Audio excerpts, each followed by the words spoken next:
Hello students, welcome to my YouTube channel target for NEET by Rajneesh Kumar. इसके पिछले lecture में हम लोगों ने बात किया था एक्टिन फिलामेंट्स और उसके सब यूनिट्स के बारे में बात किए थे। अब बात करते हैं हम मैकेनिज्म ऑफ मसल्स कंट्रैक्शन। जब मसल कंट्रैक्ट होता है तो उस समय क्या क्या एक्टिविटियां होती है, उसके मैकेनिज्म के बारे में हम आज जानेंगे।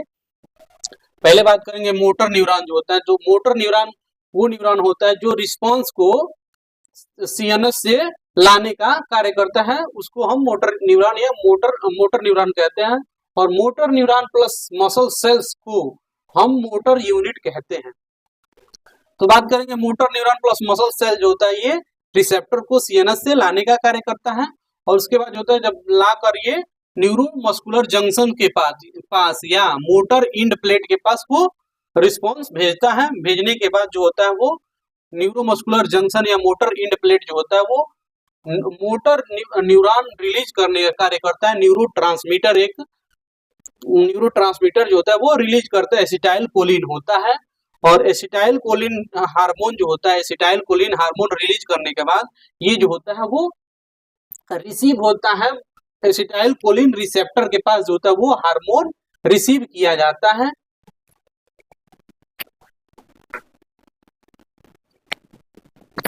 आगे बात करेंगे एसिटाइल कोलिन हार्मोन जो होता है वो एसिटाइल कोलिन रिसेप्टर के पास जब रिसीव हो जाता है उसके बाद जो होता है इंपल्स जनरेट होता है इन सार्को जो होता है उसके मेम्ब्रेन को, मसल्स के मेम्ब्रेन को हम सार्कोलेमा कहते हैं। तो वो इंपल्स जो होता है जनरेट करने का कार्य करता है एसिटाइल कोलिन रिसेप्टर, वो इंपल्स जनरेट करने का कार्य करता है सार्कोलेमा पे, यानी जो मसल्स के मेम्ब्रेन होता है उसको हम सार्कोलेमा कहते हैं।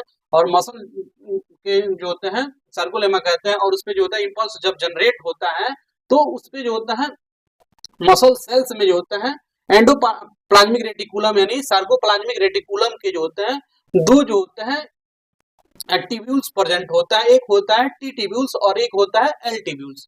टी टिब्यूल जो होता है वो सार्कोलेमा के जो होता है मेम्ब्रेन पे जो होता है प्रेजेंट होता है। और एल टिब्यूल जो होता है सार्कोप्लाज्म में प्रेजेंट होता है। तो इंपल्स जनरेट करने के बाद जो होता है इसमें जो होता है टी और एल टिब्यूल्स जो होते हैं इंपल्स स्प्रेड करने का कार्य करते हैं इन सार्कोप्लाज्म में। और जो होता है थ्रू आउट जो होता है मसल्स फाइबर्स। और उसके बाद जो होता है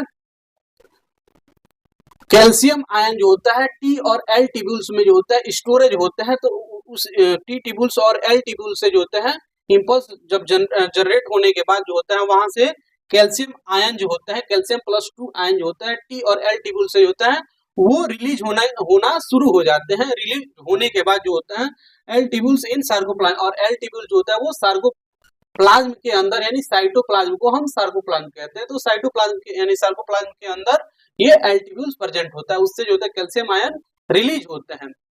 और कैल्शियम आयन जब रिलीज होते हैं तो सार्कोप्लाज्म में उन कैल्शियम आयन का जो होता है अमाउंट जो होता है बढ़ने लगता है। इंक्रीज जो होता है calcium ion calcium +2 levels in sarcoplasm, और ये इंक्रीज कर जाता है कैल्शियम आयन सार्कोप्लाज्म में इंक्रीज कर जाता है। उसके बाद जो होता है कैल्शियम आयन जो होता है कैल्शियम +2 बाइंड करता है किससे, टीपीसी यानी एक्टिन फिलामेंट्स के जो होते हैं सेकेंड जो यूनिट होता है टीपीसी यानी ट्रोपोनिन कैल्शियम बाइंडिंग साइट जो होता है या यूनिट जो होता है उससे ये जो होता है बाइंड करता है। और बाइंड करने का सब यूनिट से बाइंड करता है ट्रोपोनिन ऑन एक्टिन फिलामेंट से ये बाइंड करने का कार्य करता है।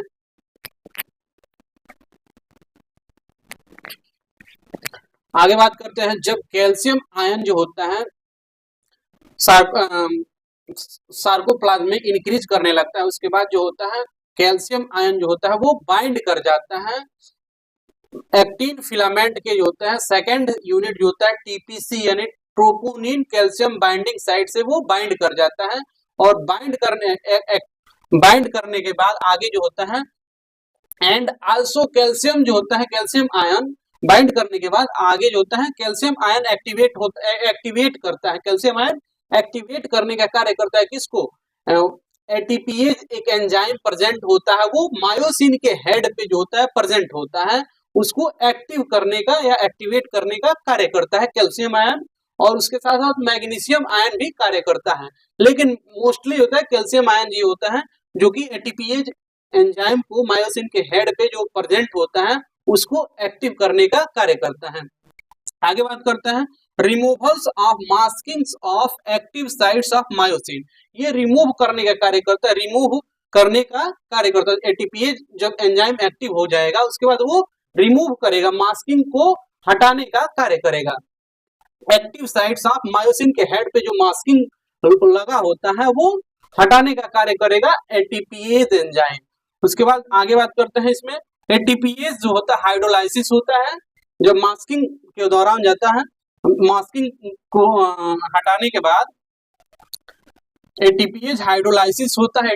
एटीपी का जो होता है हाइड्रोलाइसिस होता है ऑन मायोसिन हेड पे जो होता है एटीपी का हाइड्रोलाइसिस होता है। हाइड्रोलाइसिस के बाद जो होता है मायोसिन हेड जो होता है बाइंड करता है, myosin head bind to exposed active sites of actin से। जब एटीपीएज जो होता है हाइड्रोलाइसिस होने के बाद होता है मायोसिन का जो हेड होता है वो बाइंड कर जाता है एक्टिन फिलामेंट से, वो बाइंड कर जाता है और बाइंड करने के बाद जो होता है वो क्रॉस ब्रिज का फॉर्मेशन करने का कार्य करता है।